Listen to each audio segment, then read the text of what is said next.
was this Antifa-like guy, they say Antifa-like mask, Antifa style. Why did he do it? Now, it's an accusation for now, but we saw the video. So I gotta be honest, I don't think we need to call it an accusation when you can see him on video tearing down the Trump sign and holding the gun. You can see he's wearing the same clothes out of his sunroof. It's the vehicle. He did it. He did it, right? Why? I drive down the road. I see these signs that say, "In this home, we believe this." I don't attack their signs. I don't tear anything down. I ignore it. The question is, what time is it? Thomas told the Daily Mail the banner which sparked the violence belongs to his mother, who's 87. She got pretty upset that I was out there defending her flag. That's the way she felt. Thomas added, though, that he will be replacing the stolen banner with another one. We're not the kind of people that are going to be intimidated. We're going to have our signs up if we want them. Thomas said he's been targeted by radicals because of his Trump sign before. He drew comparisons between the shooting on his property and the shooting of Charlie Kirk. He says, Charlie Kirk, his incident was absolutely tragic. No one died here in my yard, but, flip the coin, snap your fingers. Somebody could have died here. And it's very similar to the Charlie Kirk incident. The same type of people are the ones behind both shootings. It's become much more common. Thomas blamed leftist lies and propaganda for the increased violence. All it takes is one person who's not thinking to get triggered by the propaganda to do something like that. Swain County Sheriff's Office said Campbell was extradited from Cobb County in Atlanta this week. I said it in the previous segment. I said it last week, guys. This is a regular dude. I need to stress this. A run-of-the-mill liberal guy. We don't know that this guy's involved in any kind of politics. Snapped. Gradually and then suddenly. We are coming to a point where, I brought this up previously in the previous segment, and I'll tell you now what our security thought process is. We're on the front lines of the culture war, and have been for some time. People are actively, right now, threatening to murder me. We're in touch with the FBI, as I mentioned before. This is a random guy. Security cannot protect me from random people. That's the reality. Apparently they can't protect this run-of-the-mill guy in North Carolina. The fear is I could be walking down the street to go get a steak dinner and some random guy will shoot and kill me. I want to stress the severity of this story. A man, for no reason, just because of his blind hatred, tried to murder another man. These guys don't know each other. This guy is not a political speaker. He's not a prominent personality. What do you think this accountant would do if he saw me walking down the street? So we've had these conversations with security. We can protect you from the known threats. We know that there are threats we can't track. We know there are people. We don't know what their plans are. The morning show is easy. This show that I do here can be done from anywhere, from undisclosed locations. And so the discussion we had is that very soon, if this trend continues, I will not be able to operate out of our known studio location.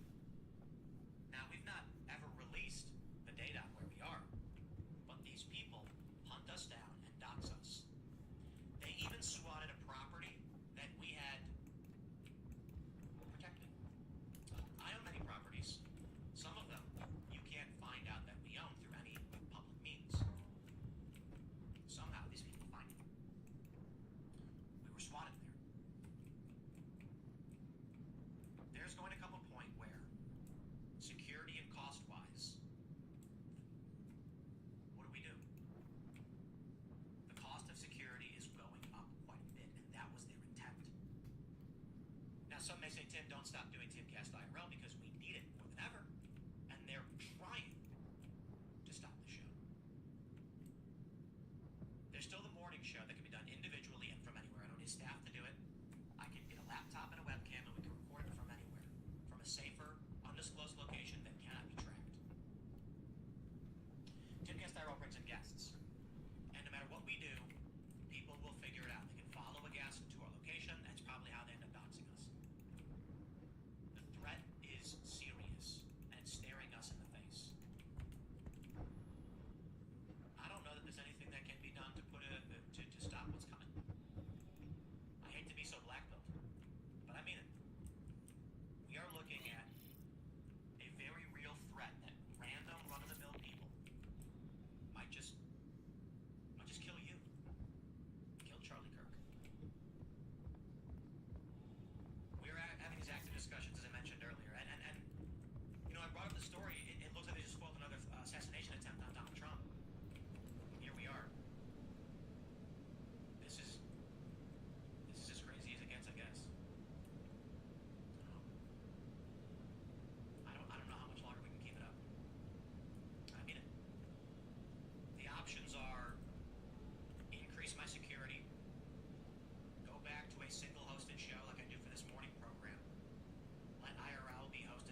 I'm saying this because it's not all bad.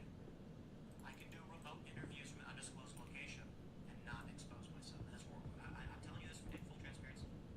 Conversations that are being had, so I don't know when and how that would happen, but it's not just this even. I mean, take a look at the attempted assassination of Nick Fuentes. Understand what's happening. It's a little late there. Stay tuned, more to come. Thanks for hanging out. Follow me on X and Instagram at Timcast, and we'll see you all next time.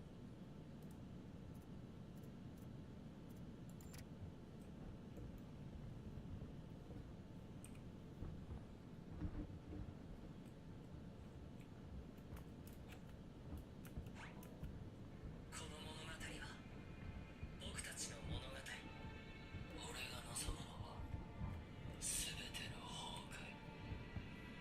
最高のヒーローに必ず壊す。お前たちの物語も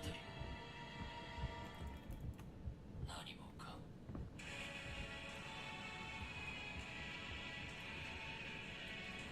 僕のヒーローアカデミアファイナルシーズン2025年10月放送開始。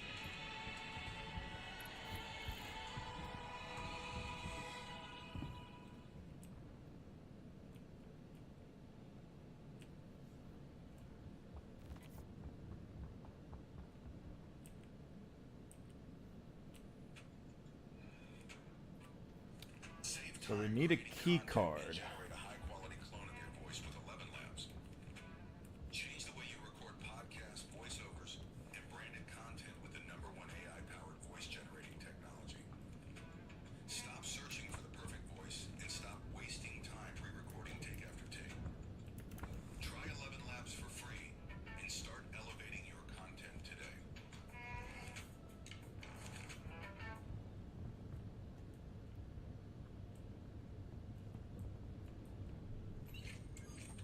What's up, guys? I'm Salty Mike, and this is your Star Citizen Week in Review for October 20th, 2025. 4.3.2 is now live, and it comes with fuck? quite a few updates.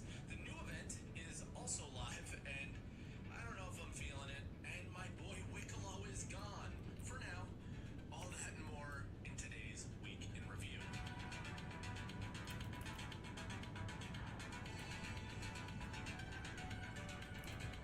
And as always, if this is your first Week in Review, this is where I take all of the official Star Citizen news each week, put it into one video, and share some of my opinions about it. I also live stream on Twitch, twitch.tv/saltymike, so stop by and say hi if you haven't yet. I always enjoy seeing you guys over there. We have a lot to get through, but before we do, let me share with you today's sponsor. Thank you to Boot.dev for sponsoring today's video. They are back for all you armchair developers in the comments. You yourself can become a back-end web developer using Boot.dev's innovative and really smart lessons towards your goals. You will learn back-end web development from start to finish with Python and Go programming languages, but what makes these lessons so different and honestly cool is that they use modern game design to create a self-paced but captivating RPG game that will teach you how to code. The newest feature they recently launched is called the Training Grounds. It's a place where you can grind infinite challenges and get as much practice as you need before you forge ahead in your coursework. You can even get it to work on certain weaknesses that you might want to improve on. Learning to code is not a get-rich-quick scheme. This is the real deal, guys. It will take time, around 12 months. It goes properly in-depth on both theory and practice. Now, here's the really cool part. All of Boot.dev's content is free to read and watch in guest mode. The paid membership unlocks the interactive features like hands-on coding, AI assistance, progress tracking, and the game mechanics. And with that, Boot.dev never wants their students to feel like they aren't getting their value. So they offer a 30-day no questions asked refund policy, as well as a free demo of every course and its interactive features. So head over to Boot.dev and use my code SaltyMike to get 25% off your entire first year if you choose the annual plan. Once again, that's code SaltyMike for 25% off your first payment at Boot.dev. All right, and with all those bills paid, we have a lot to cover, so let's jump into the patch notes.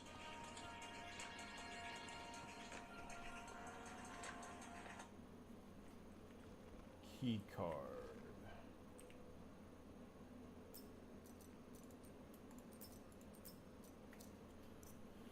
I guess I would assume that the key card is probably at the bottom. Maybe, well, maybe it's at the Van Duel place.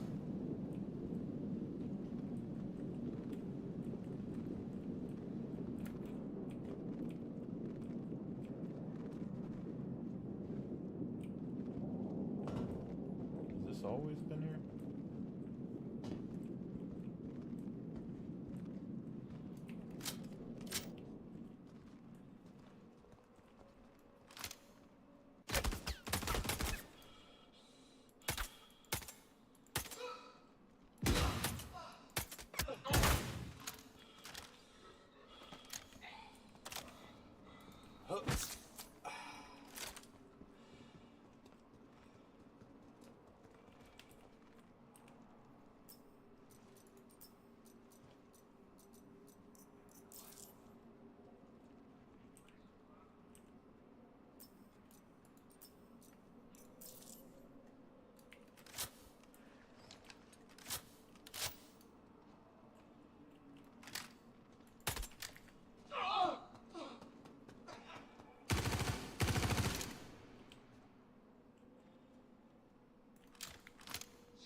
Central Atrium. Animal data processing operation. Personnel only is 2 and 3.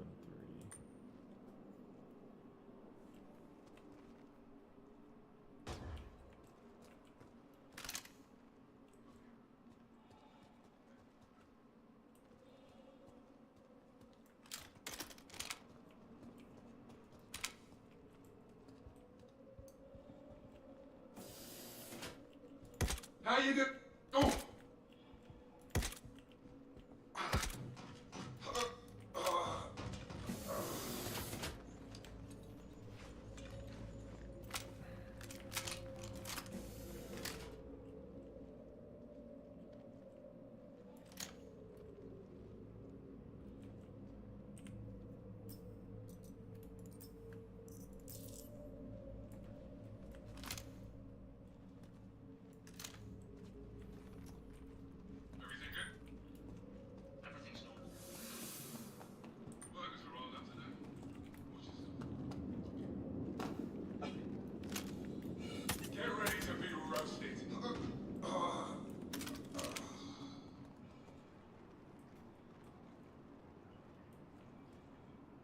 Suppressing fire!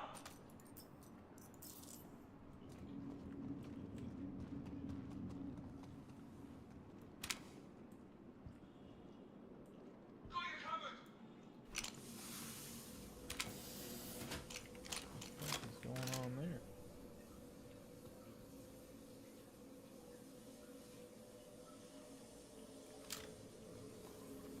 Does that mean someone destroyed data?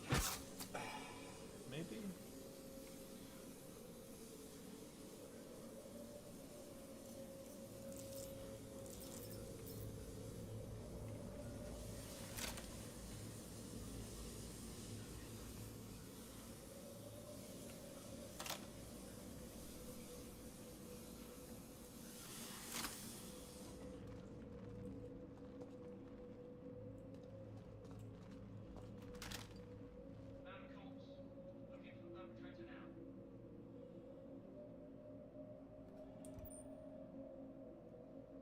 How's the shift?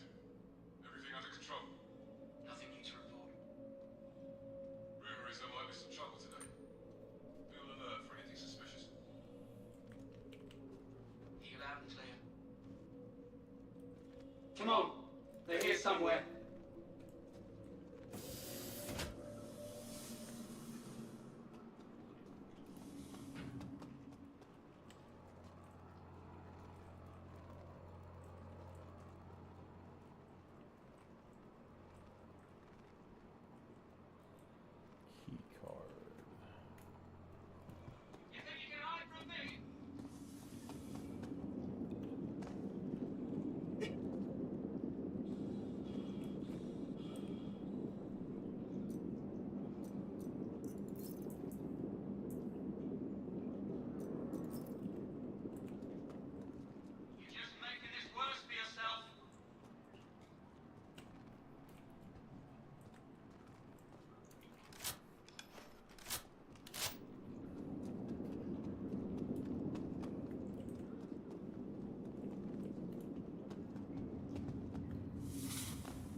Seems like the clothes change in here like every week. A lot of white though. White venture legs.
Keep up the effort.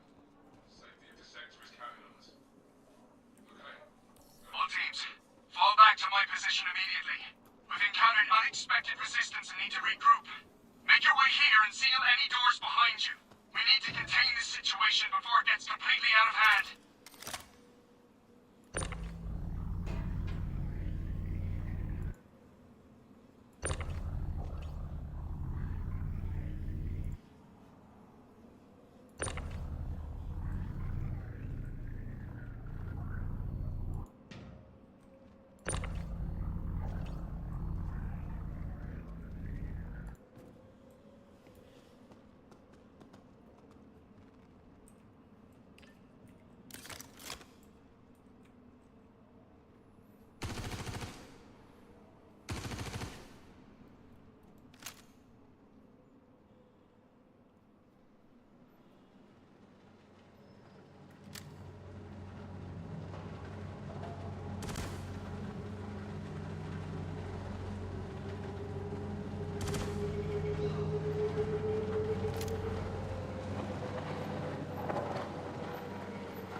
Now,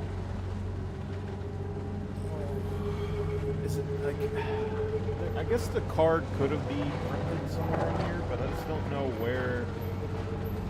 I feel like if there was a key card to be printed, it's probably going to be at the end of this, and that part B, unless they added something.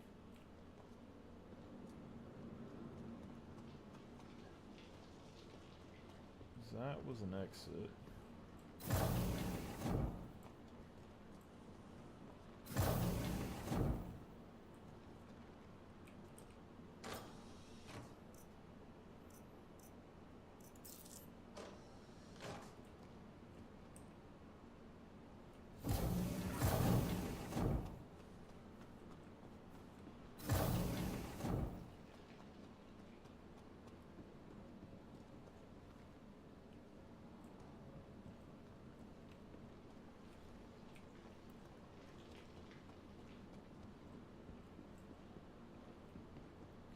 seems like...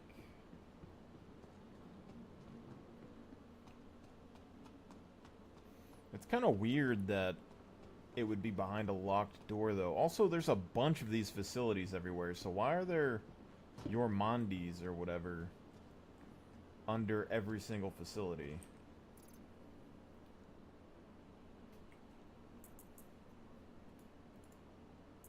You know what I'm saying?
See, this is a lot of shell casings here for no reason. I wonder if this is a loot box. This looks like a weapon spawn box. Like the, contested zones.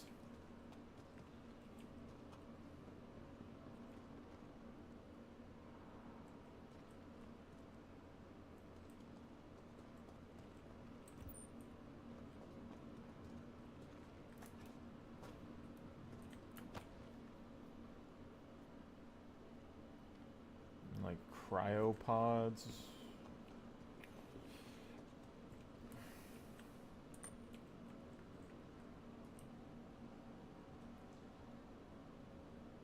Secure pack.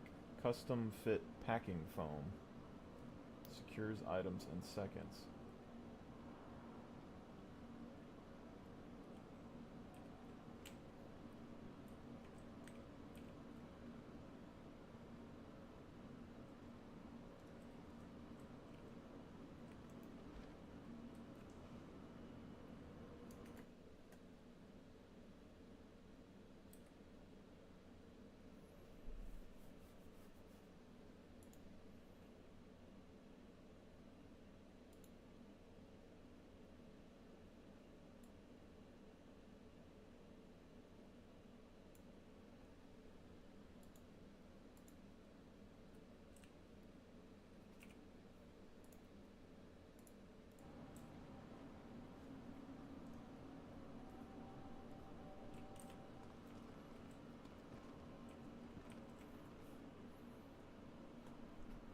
That's what they need in this game, is a built-in camera that, like, you can store images in-game. Oh, a stretcher.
thought he's doing something down here.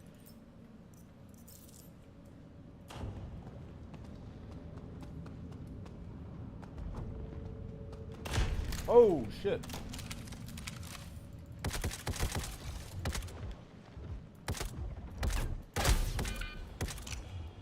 No fucking way.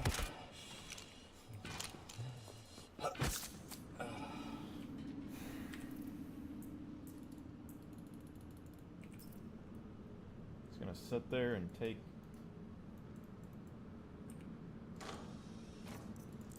15 rounds to the face.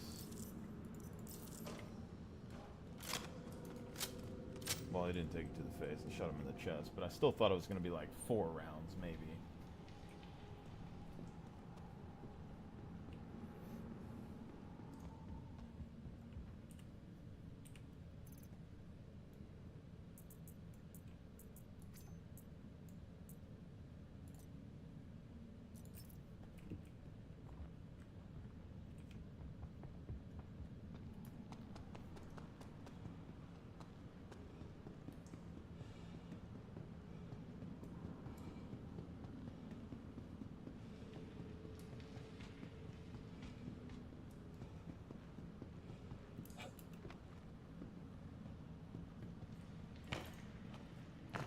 Not the best side to go down, but I want to see if we can find the,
okay. Let's check this out.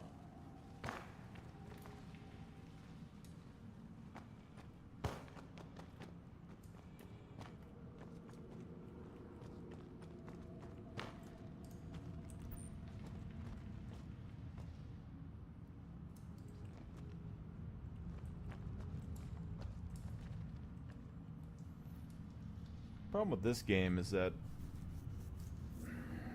especially when we're going to be able to lose loot in the future, things like this, like you're like, oh, I kind of wonder if there's something over there.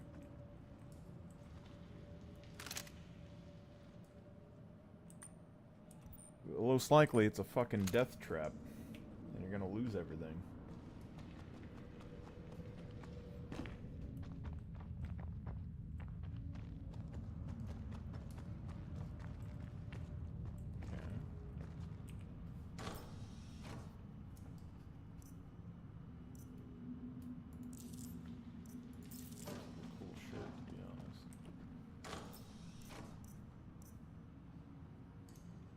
Cool shirt and a cool jacket?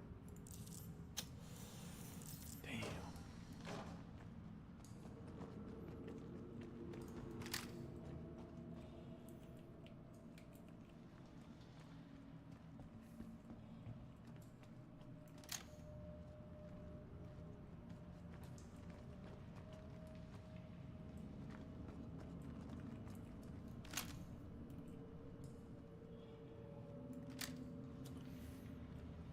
Would have thought there'd be a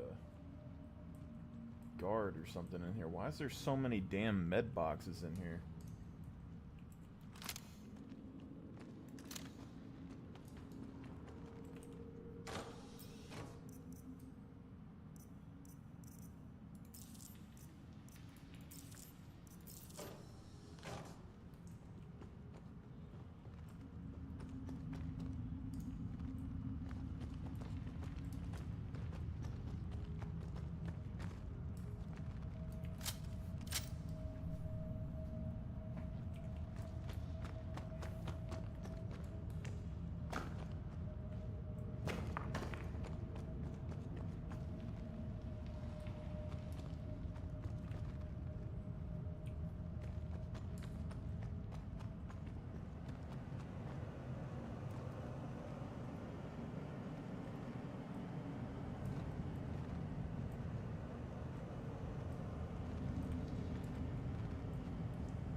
place to potentially hide and camp, maybe?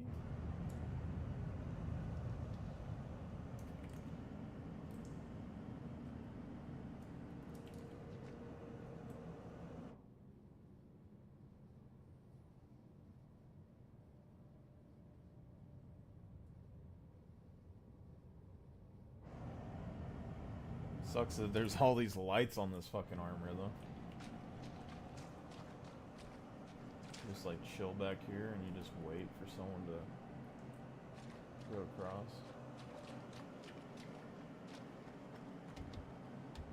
Some very kind of weird.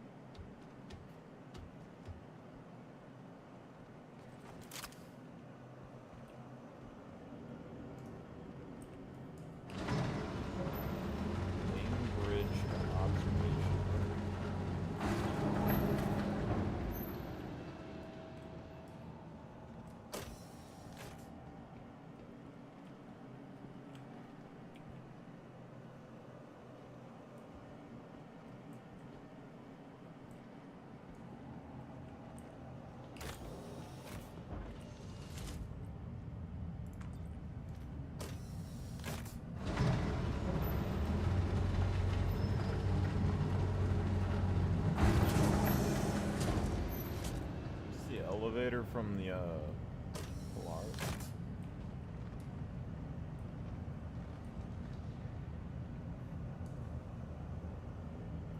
Notice of session of session of operations. I thought it would be like cease of operations. Onyx facility shuttering immediately. Shuttering. All employees must return any ASD data and property to administration team before reassignment. Shuttering. Is it not shutting down, like, or something?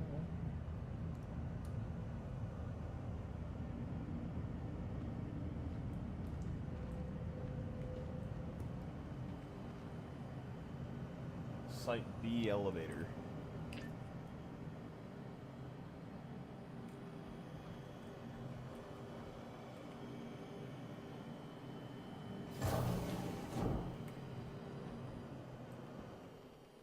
So that goes to Site B, which is above us. So where would that go in Site B? That has to be...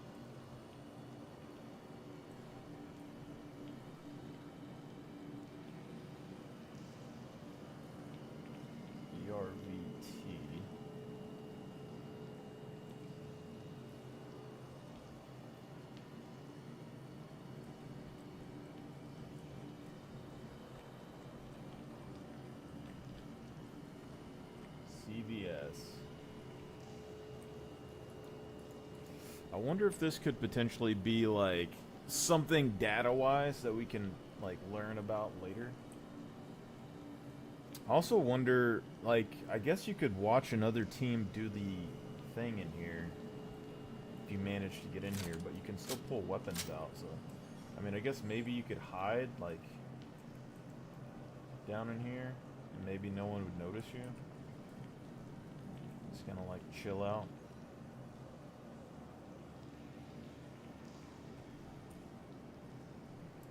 But I feel... What is that? So you have some sort of red door at the back.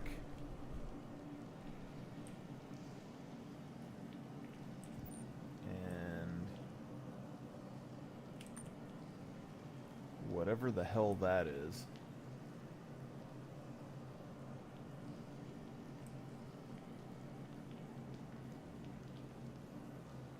Ground vehicle with working taillights.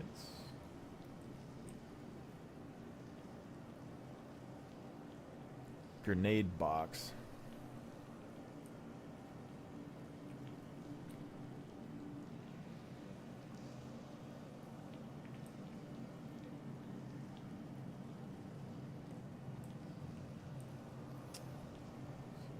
Got those explosive canisters.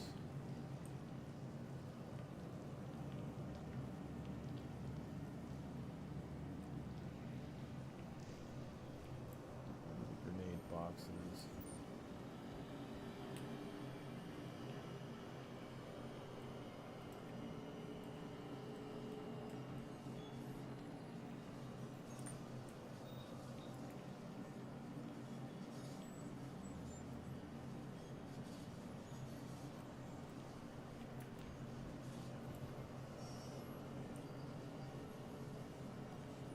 Inspection panel.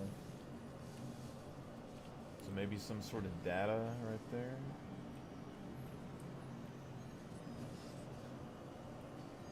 Radiation monitoring.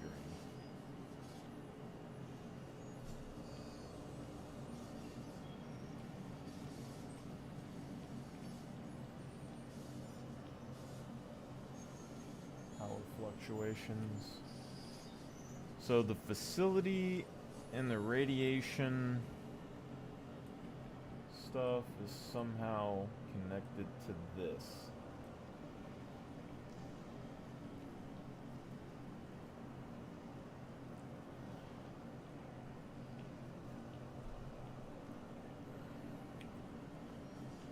Or something happened here. Okay, yeah. So they built the facility.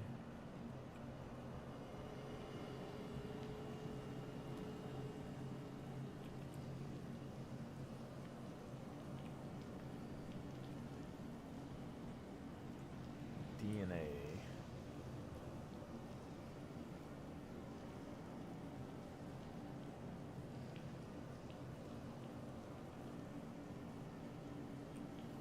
Yeah, so they built the facility, I guess, on the cave.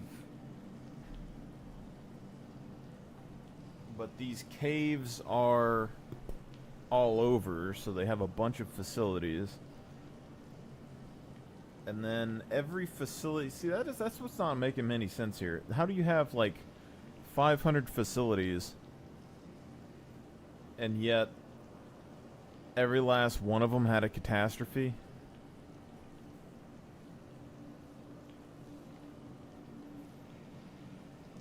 Every one of them are on a cave.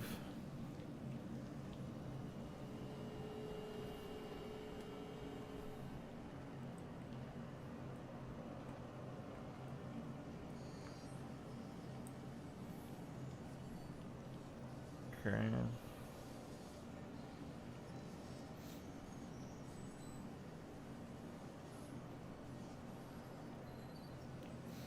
Patient IDs.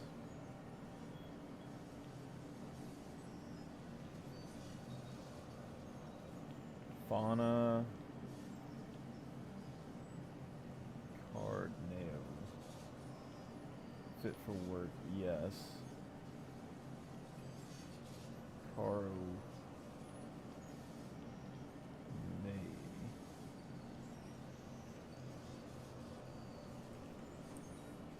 Okay.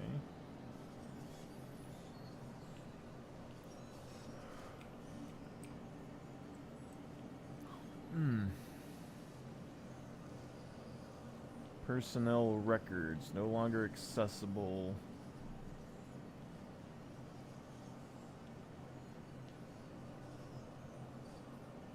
See 3 there. I wonder if the freedom fighter chick is like a part of this.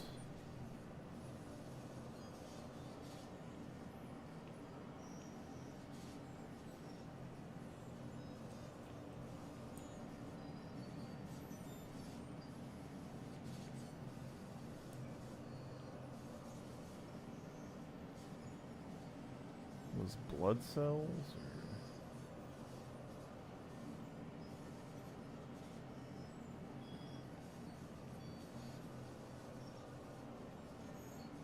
Anti-personnel security measures active.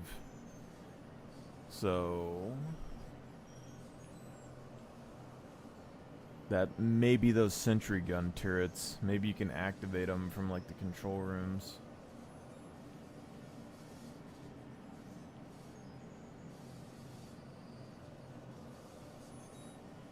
Is this like the proto-molecule? Is that what's going on here?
Two emergency suits missing.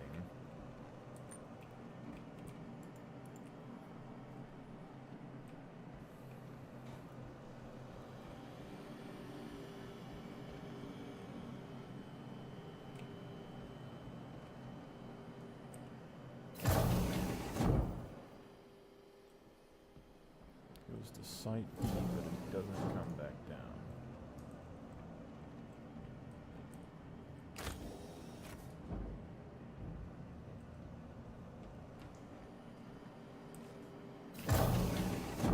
Let's see where this goes in Site B. Maybe it's behind the safety bridge.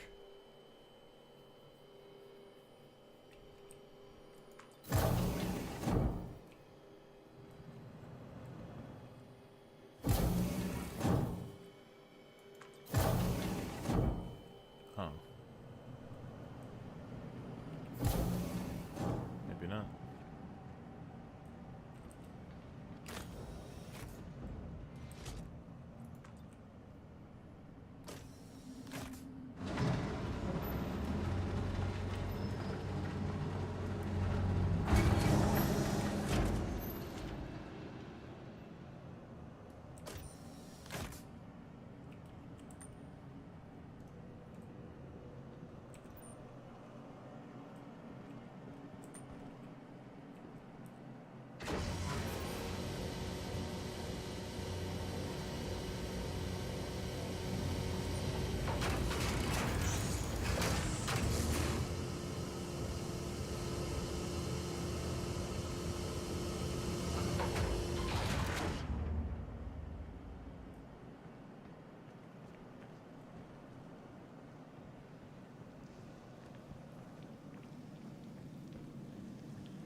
Wonder how deep that is.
like an invisible wall right there you can't jump over.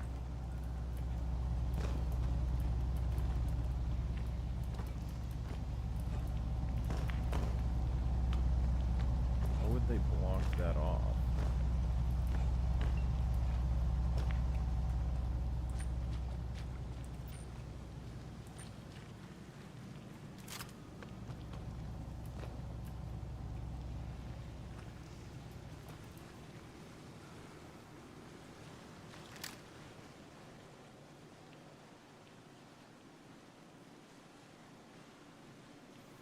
Kind of looks like you might be able to hide in that.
Water.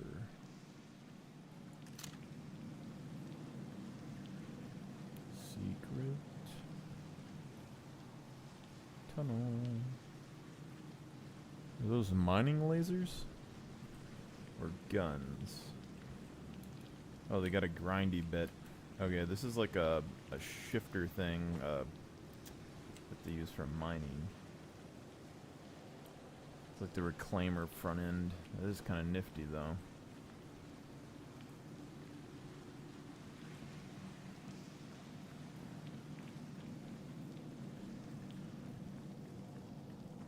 So like you dump your material in here and then it goes through it and like shoots it out the back, I guess.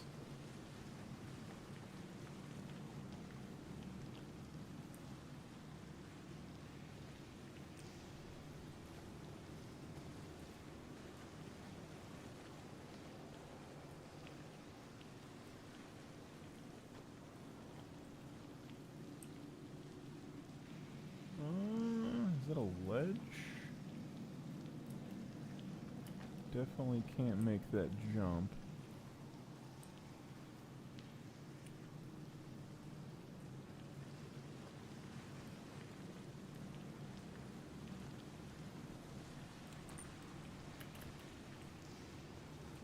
Not seeing anything to climb onto. Is there another invisible wall here? Yeah, they don't want you touching the cars. Or the other thing. I feel like if you can get on top of that, you could run and jump off. Maybe.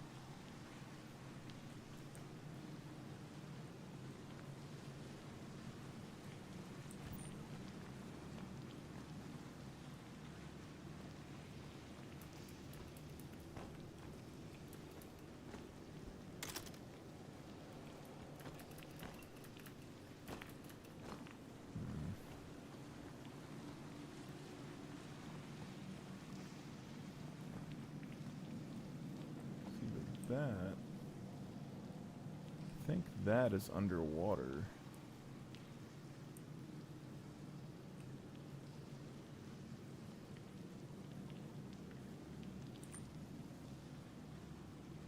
Yeah, there's something, unless it's that truck, there's something down there flashing a light.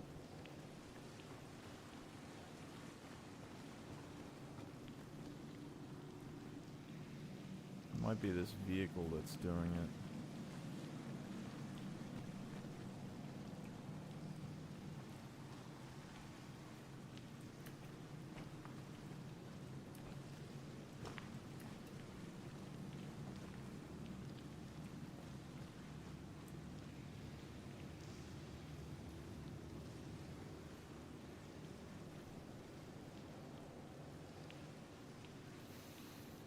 probably just cinematic, I guess, but I don't, like, if they don't want people to try and jump off of that, I feel like maybe don't have super flat surfaces, but I feel like you could jump from this truck to that ledge, and then from that ledge,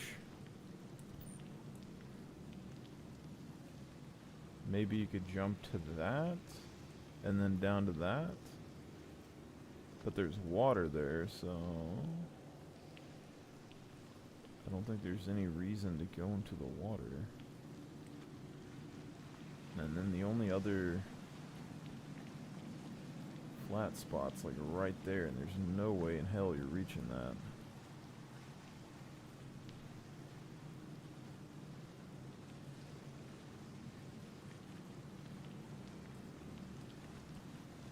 Unless they let us craft a bridge. No.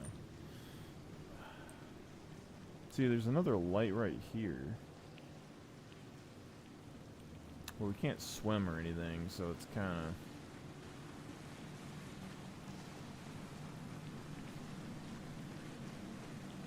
Okay. What do we got? I don't have a lot of bullets. So... we have a couple of these bad boys. Some sort of lever. And... canister status, no power. Does this...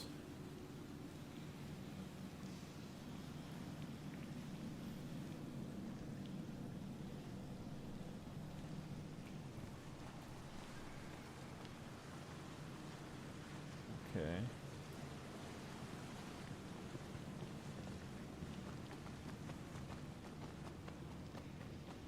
We have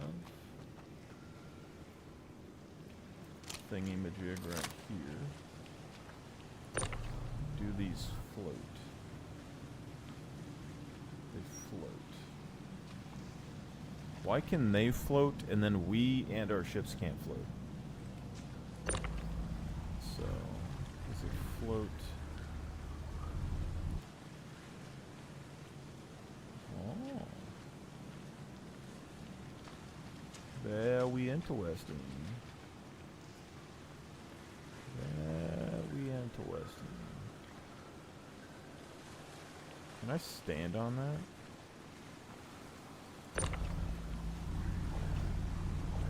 Probably not.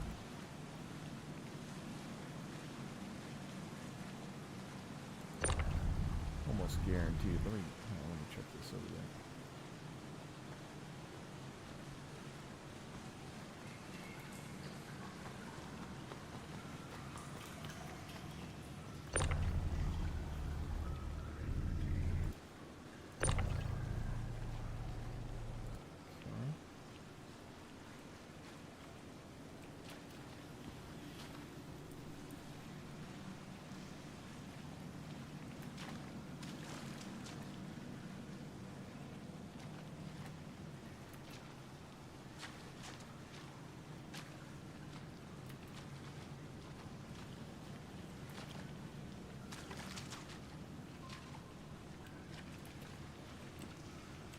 Thinks I can to some degree, but it's very difficult.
Fuck.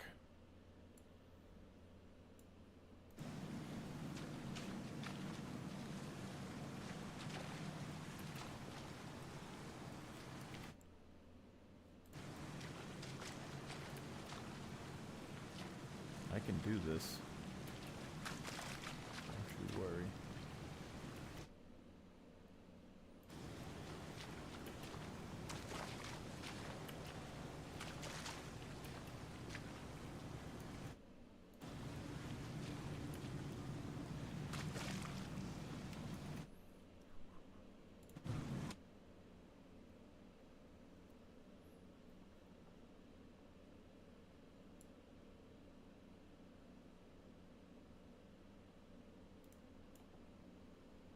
Not what we need.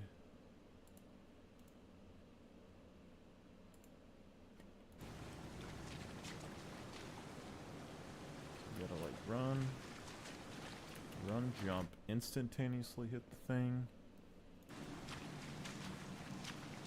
Run, jump.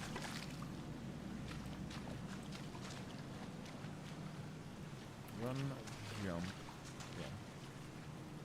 Run and jump. Hit the thing. Hit the thing. Ugh. Damn. Okay. Maybe we just go back in the video footage and like grab it. Actually, let me see if I can do that. I don't know if I can while it's playing though. That's the thing. Let's go to...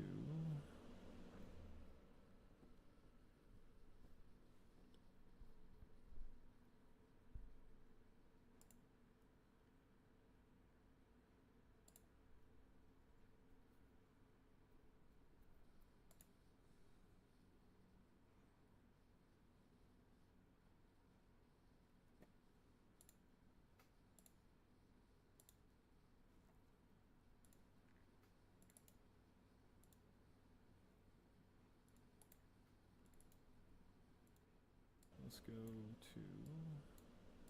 Oh, you can create a clip.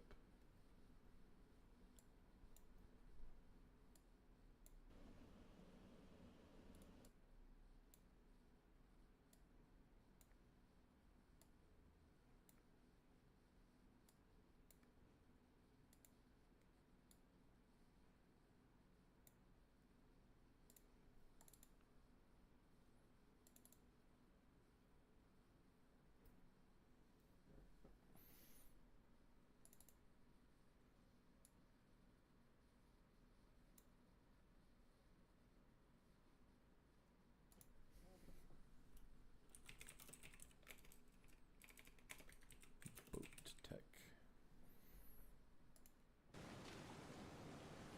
You gotta like run, jump. You gotta like run, jump. You gotta like run, jump.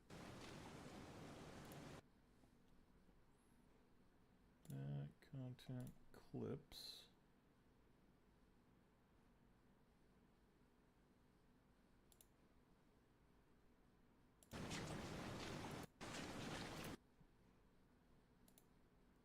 Run.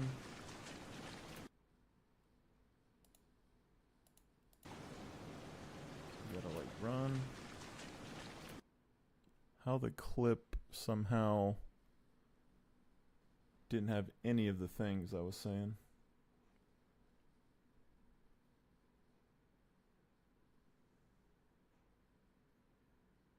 Okay, so we need to go back to stream. Channel. Mute that. And then return this.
so we are about to die.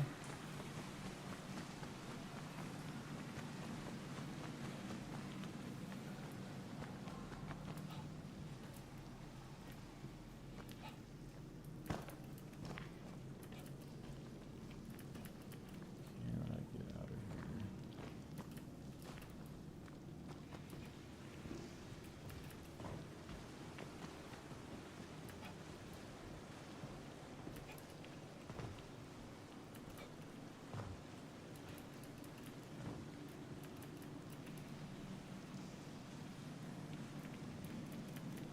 Okay. I guess it's a pit of death that you can't leave.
Listen, okay, all part of the plan. Because what we need to do is get as many of those power containers out as possible. Okay. I was dead from dehydration either way. I don't think there's any way to get out of the room once you go into the room, though. That's the problem. But if we get enough of those power containers and spawn them, if they stay in there, we might be able to make a big bomb and blow it up. You know what I'm saying? So I don't have very many bullets. We're gonna have to get some more bullets at some point. Still don't know where the key card is for that thing, though. So we might need to go all the way to the end of the Onyx just to see if that key card's somewhere. Because I don't know where the key card goes.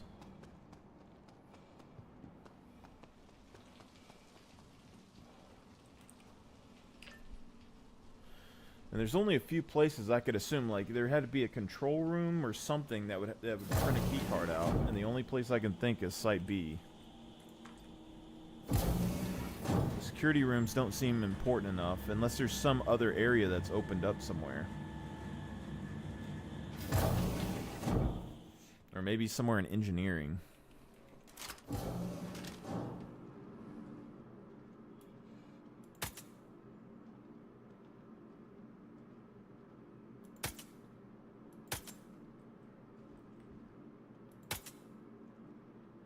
Jesus.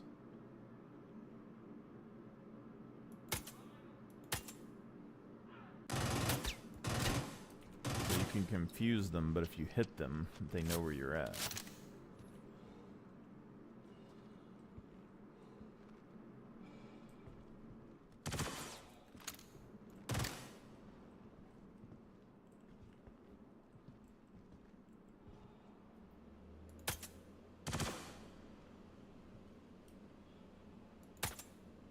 That's the biggest bullshit.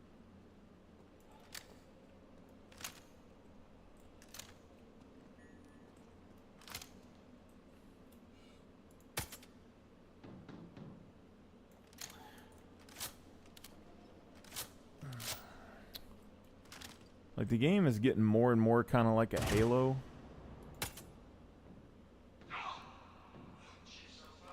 But Memories, there might be some trouble today. Be on alert for anything suspicious. Copy.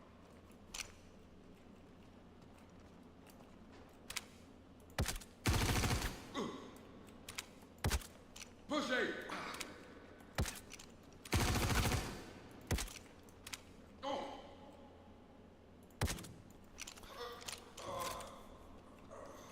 it's just weird because, like, sometimes you don't know what you can shoot through and what you can't shoot through.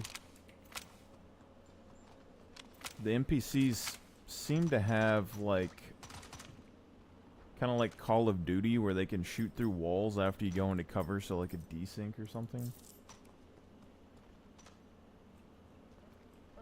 But I think they have timers, kind of like the Tarkov does.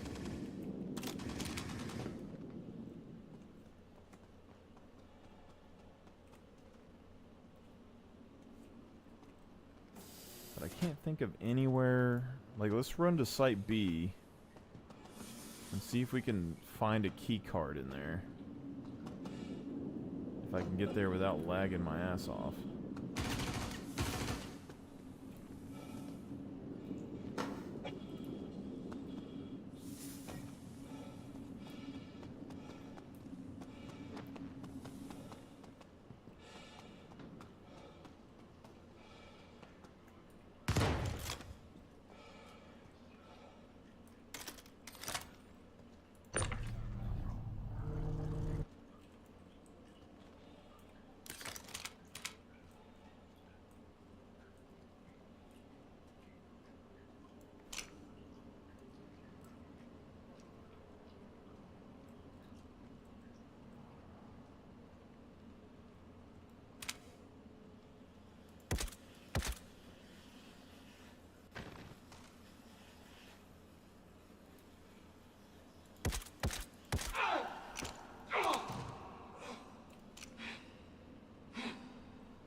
Holy I'm getting like 4 frames.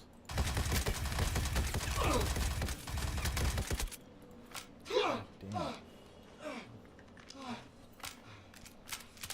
Should have known better. Third party.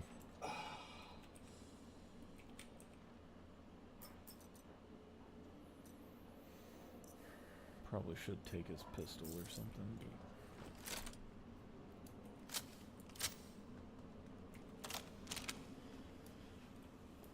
But we're gonna end up running out of ammo on this. Question being, can we collect? Oh god, I think that's what you. Oh, okay, yeah. So if you have a group, you could collect all these explosives, put them on the elevator, bring them to Site B with you, and just stockpile explosives in there, blow up the worms. Like, we'll do something as a proof of concept. Kind of dangerous.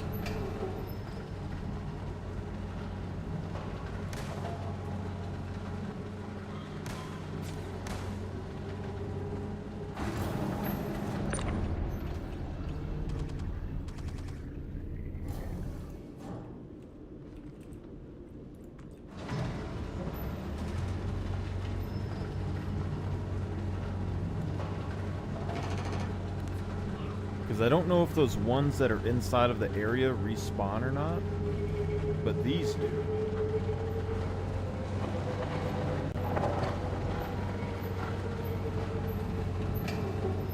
And the question becomes, how many of these explosive things do you need to kill a worm?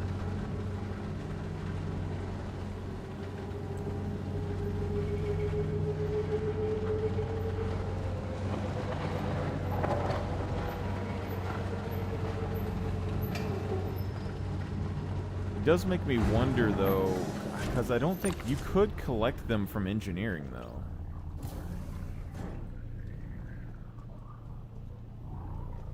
Because engineering spawns them, but you wouldn't be able to move them through the lobby, so I think you'd have to use these.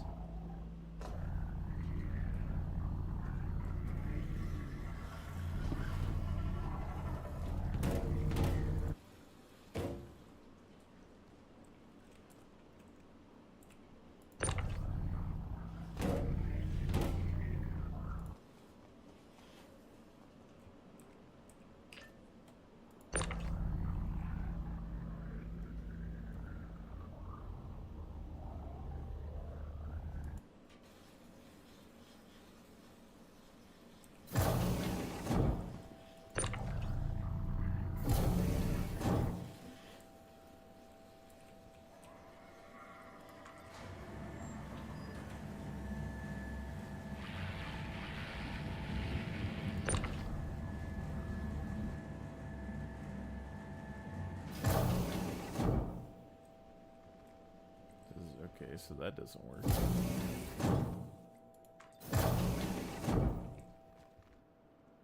Or maybe I fucked it up, I don't know.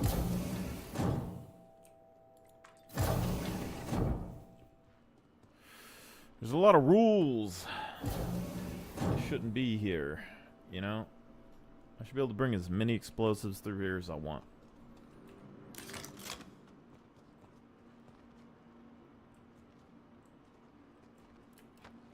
See, this is where teammates come in. You just need someone to stand right here while you get a shoot from back there. It'd be hunky-dory.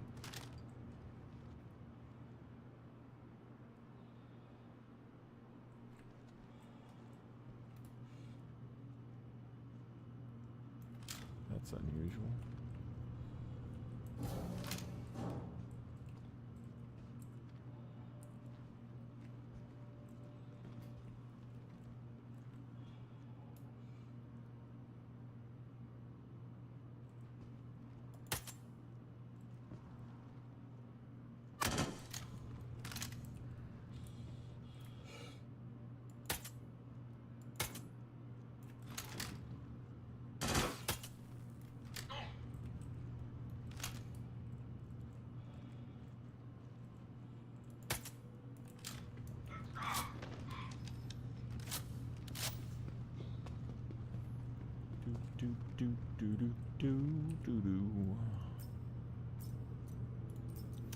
Yeah, I think like these weapons, they might not be the strongest, but I think they're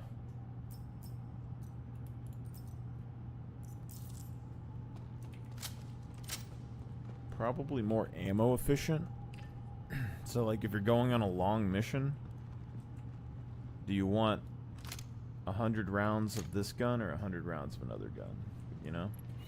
Like ammo efficiency wise, I think this is probably better. But right now ammo isn't a big concern to anybody. See, there's a couple of those explodey things down here if we don't shoot them.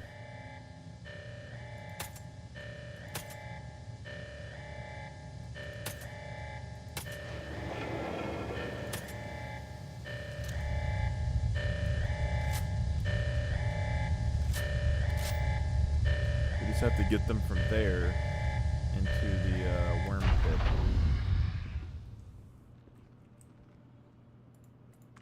Which that would be pretty damn hard.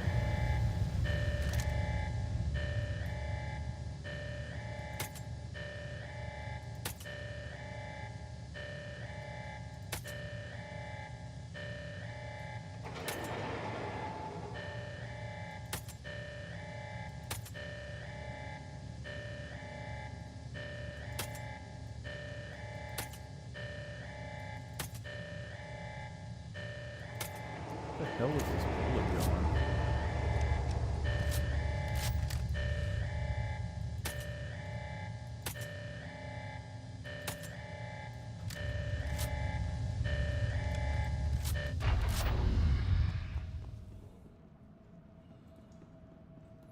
See, everyone was telling me like light armor is so terrible, but like this is actually kind of lower than light armor. It's only 20% damage reduction. So I don't even have the flight suit plus armor combo.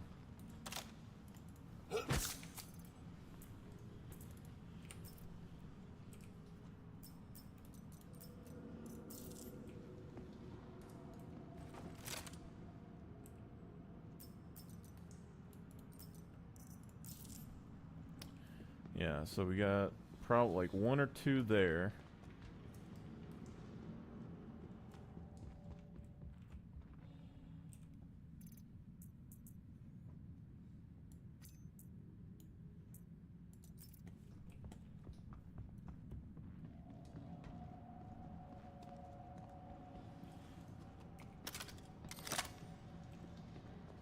We got the red ones. There's a ton of the red ones. But we got one or two of these right here. And a ton of red ones. There's another one right there.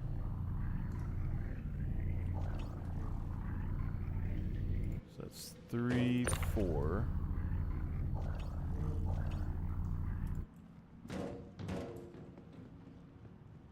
don't know if the red ones work the same or not. Would be interesting to see. So 4 or 5 blue things. And then these red things.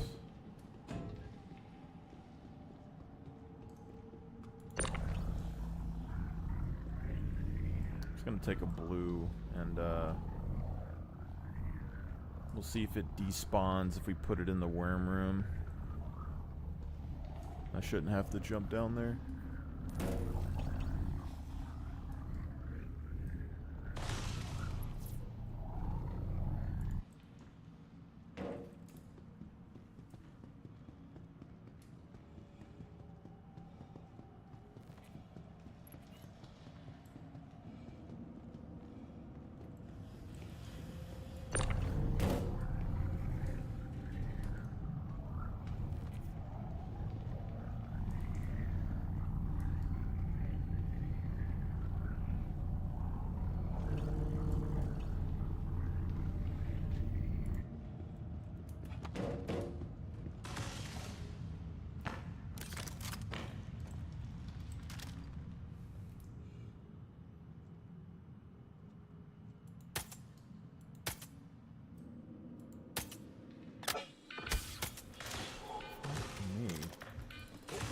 How's that guy hit me every fucking time?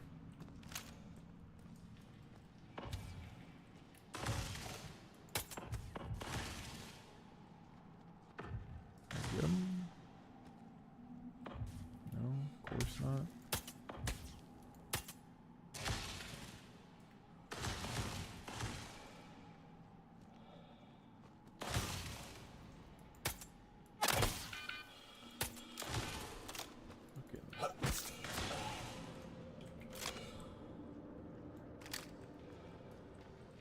Took 2.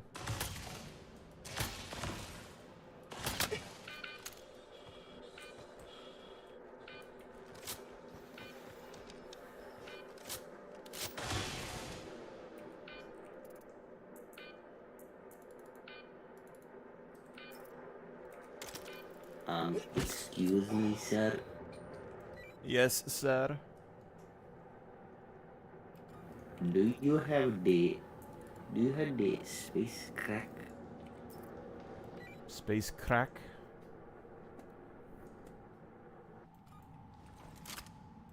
I have no space crack. I am testing something.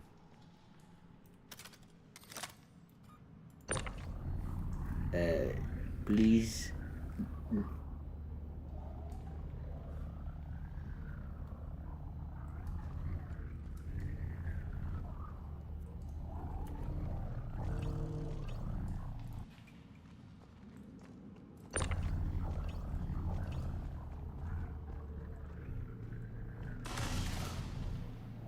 Excuse me, sir. Do you have the credit card number?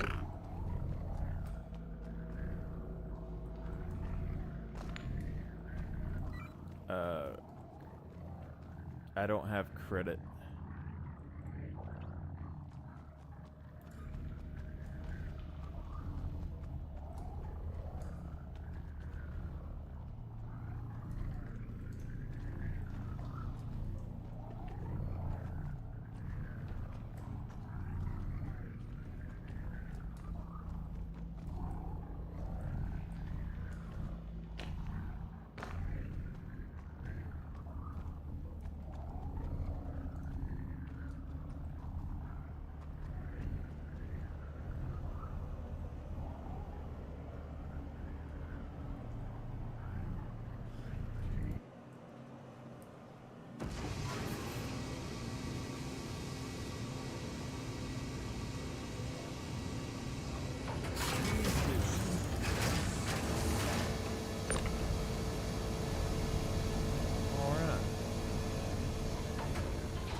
Can indeed bring extra explosives.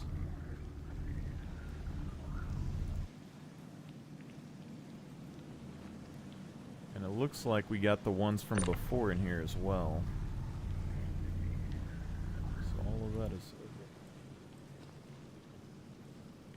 It despawned these assholes.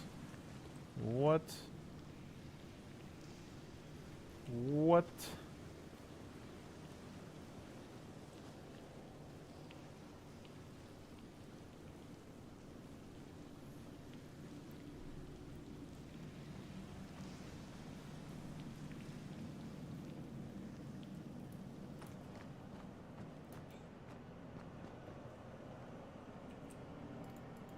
Oh my fuck.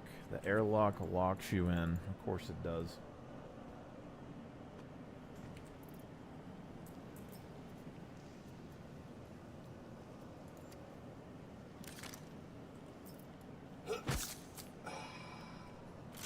Super drug.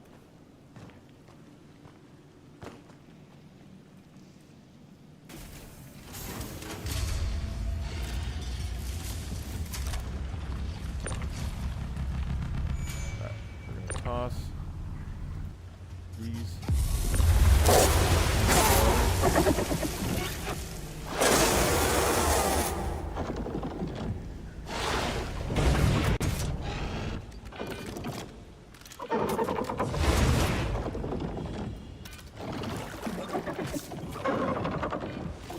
You got my arm instantaneously.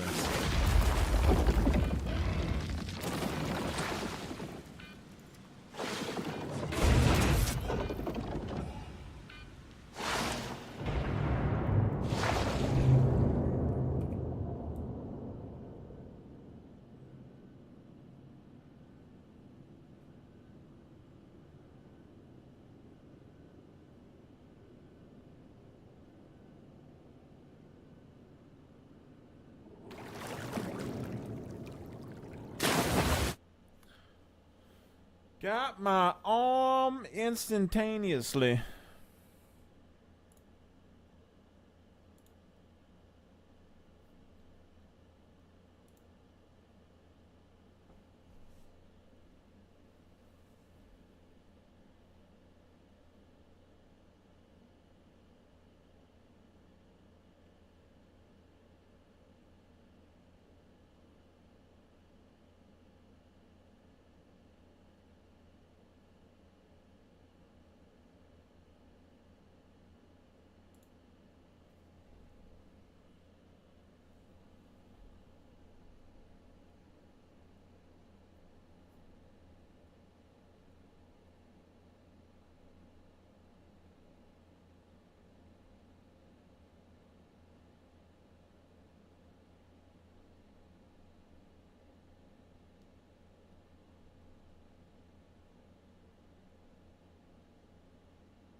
While we all know AI is here to help, not all AI. Some of the most iconic South Park episodes are the ones that focus on religion. Creators Trey Parker and Matt Stone have never shied away from satirizing religious topics. Chef, what would a priest want to stick up my butt?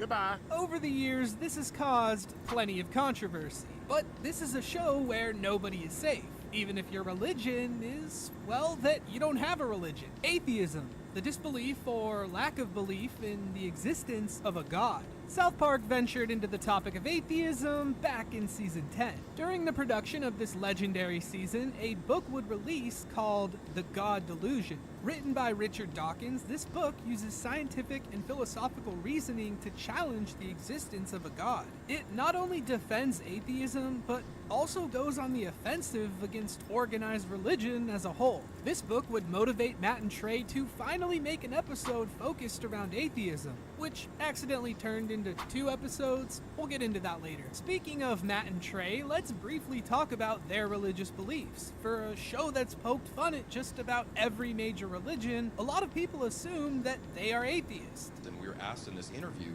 if we were avowed atheists, and we said no, and both kind of said no for our own reasons. This is why I'm not atheist.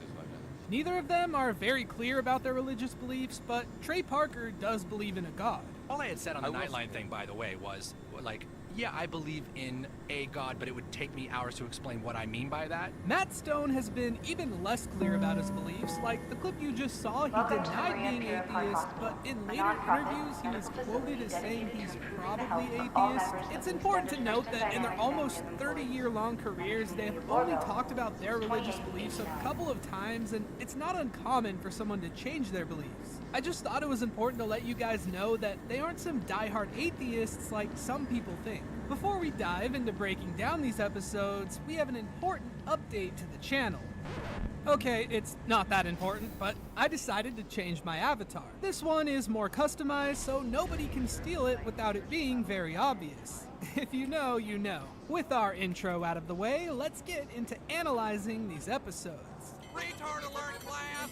Do you believe in a flying spaghetti monster too, bubblehead? The episode begins with Cartman pacing in front of a game store. He's waiting for one of the most innovative gaming consoles that the world has ever seen, the Nintendo Wii. When does it come out? Hey there. 3 weeks. Come on. This whole plotline hits really close to home for me. The Nintendo Wii was easily the most anticipated gaming system from my childhood. I had a Game Boy Color, a Game Boy Advanced, and then a GameCube, but the Wii was the first gaming console where the idea of it genuinely blew my mind. You know who else was excited for the Wii? Trey Parker. 95% of my day was like, Wii is coming out in a week, and I'm freaking out because I've been waiting for the Wii for like 5 months. It's pretty hilarious to know that Cartman's impatience over the Wii is just a direct reference to how Trey was feeling about it. The next scene shows Garrison having a meeting with Principal Victoria and Mr. Mackey. Garrison is furious, arguing that the theory of evolution should not be taught in classrooms. A harebrained theory that says I'm a monkey. I'm not a monkey. I'm a woman. Okay, so I think a decent amount of people are similar to Garrison here. They hear the word theory and think it's just some guess. Sure, theory in everyday language can mean that. However, a scientific theory is a lot different. If you want a textbook definition, a well-substantiated explanation of some aspect of the natural world, based on a body of facts that have been repeatedly confirmed through observation and experimentation. In reality, evolution is one of the most extensively researched and well-supported scientific theories to ever exist. Principal Victoria lets Garrison know that this isn't up for debate and that evolution must be taught to the classroom. We then see Cartman tweaking out like a drug addict due to the Wii when Garrison walks in to give us one of the most iconic scenes in the entire show, Garrison's lesson on evolution. In the beginning, we were all fish. And then one day, a couple of fish had a retard baby. And the retard baby was different, so it got to live. That is the most beautiful description of natural selection that I've ever heard. It's true though, the mutated offspring might be better fit for survival and they keep passing down their genetic mutations and these traits start to become common over generations. Okay, we all like Garrison's explanation better. I got it. And then one day a retard baby fish crawled out of the ocean with its mutant fish hands and it had butt sex with a squirrel or something and made this. Well, I never learned that part in biology. And then that had a retard baby, which was a monkey fish frog. Okay, I'm sorry, but can we just take a second to appreciate the small detail of Butters being the only one smiling here? You're the retarded offspring of 5 monkeys having butt sex with a fish squirrel. Congratulations. This lecture causes a girl's parents to get pretty upset. Do you mind telling me why my daughter now thinks she's a retarded fish frog? They go on to explain that they're a devout Catholic family. So, one of the most common reasons someone might deny evolution is due to religious beliefs. This is what you would call a creationist, which is a person who believes that the universe and all living organisms originate from divine creation. Don't get the wrong idea here, not all religious people deny evolution. A lot of major religions encourage learning about it and view it as part of God's plan. Also, this is off topic, but this girl and her parents literally spawn into the South Park universe for this one episode and are never seen again. She appears to be wearing the same jacket as Heidi and has the same hairstyle as Sally Turner. I'm really curious about the thought process behind this and why they decided to make this hybrid character for one episode instead of just using an already existing one. Feel free to comment your conspiracy theories on that. Principal Victoria lets Garrison know that she brought in a replacement teacher to give the classroom a proper lesson on evolution. And who better than Richard Dawkins himself? I mentioned Dawkins in the intro, but aside from writing The God Delusion, who is he? Well, he's a lot of things. Evolutionary biologist, a zoologist, debater, arguably the most well-known atheist in the world, and obviously an author. He's also responsible for coining the word meme. That's not a joke, by the way. Look it up. Despite all of this, his most impressive talent has to be rage baiting on Twitter. Okay, but in all seriousness, he's a polarizing figure. Here's what Matt and Trey had to say about his book. Richard Dawkins is obviously a brilliant man, but some of his book was frustrating to read because you'd read something so smart, and then to me, something so like, what? You know, you read something that was just so like, how could you say this? Dawkins' book to me sounded exactly like that kid when you were like in high school, that like 15-year-old that was running around going, "Don't be stupid, God," you know, and it was just like, yeah, we know. While neither of them are religious themselves, they appear to have little tolerance for, lack of a better word here, anti-religious preaching. Matt Stone even said this was something that annoyed him all the way back in 2002. All the parents are sitting around and they've turned into atheists, which to me are the most annoying kind of, you know, when they start spouting their anti-religious stuff. And we actually did the thing where they're spouting their, yeah, I don't even need religion, and they're pooping out their mouth at the same time. That should give you a pretty clear understanding of their opinion on Richard Dawkins. Let's get back to what this episode is really about. Cartman getting his Nintendo Wii. He is in pure agony. He can't sleep, and he does whatever he can to try and pass the time. Minutes start to feel like hours for him.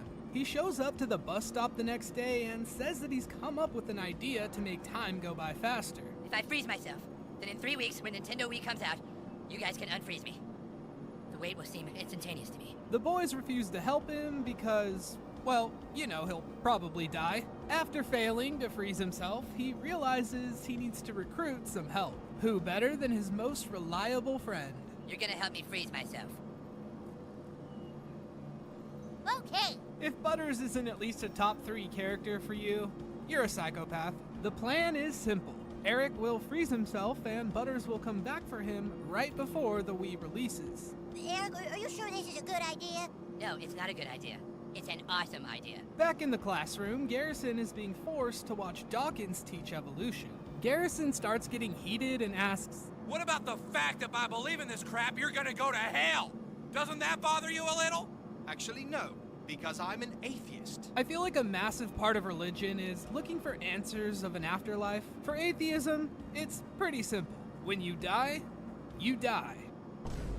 I know, mind-blowing stuff. Your consciousness ceases to exist. I guess the simplest way to explain it, death is like how it was before you were born. Of course, nobody can prove that one way or another, but this is what most atheists believe. Upon learning that he's an atheist, Garrison starts crashing out, possibly harder than we've ever seen. And if I'm a monkey, then I might as well act like a monkey, huh?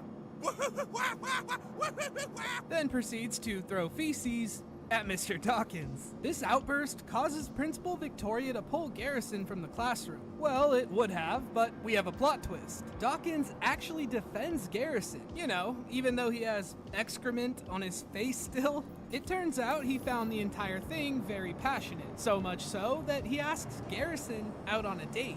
Yeah, Welcome Matt and to Trey the ASOP really didn't vehicle like his retrieval book. system. And of course, Garrison accepts the date. Garrison is one of the most insane characters in all of television. Bigoted, psychotic, for the most part, just a terrible human being. But something I've noticed is that Garrison is a hopeless romantic. this is a funny little detail throughout the show that a lot of people don't pick up on. Their date seems to be going pretty well when suddenly Dawkins says that he wishes Garrison was an atheist. Garrison starts backing off on the hardcore religious stance, but mentions that God can't be disproven. And Dawkins replies by saying, Well, what if I told you there was a flying spaghetti monster? Would you believe it simply because it can't be disproven?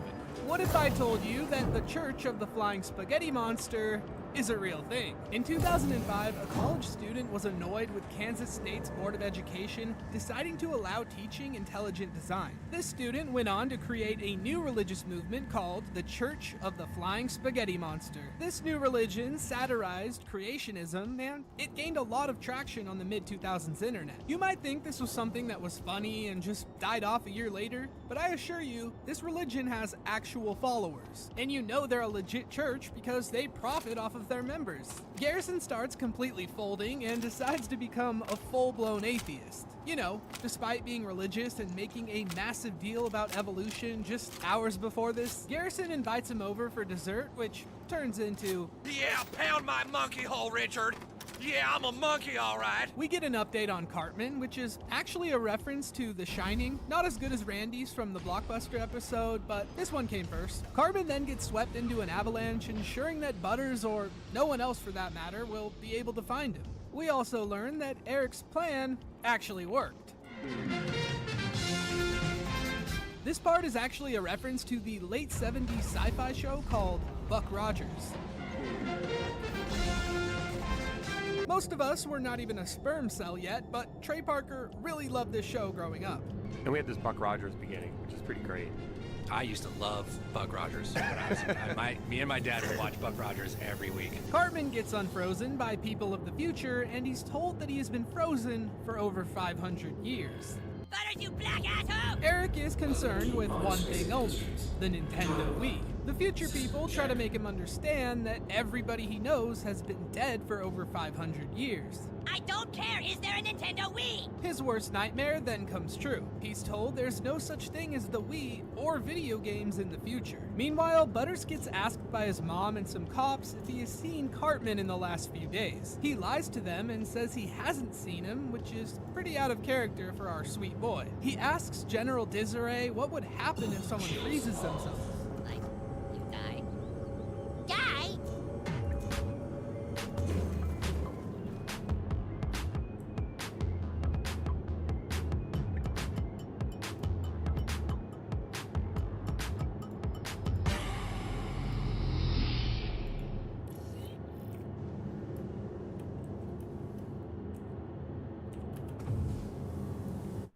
In a panic, they run to go and try and find Eric, but they realize there's no sign of him. General Desiree tells Butters to forget about him and never tell anyone or else he'll go to jail. This scene is kind of funny to me because Dougie is actually 2 full years younger, meaning he's probably in like 2nd grade and he's being the voice of logic for Butters. We then get to see atheist Garrison in action. During Dawkins' lecture, Garrison chimes in and tells the class there is no God. Stan responds to this by saying, despite evolution,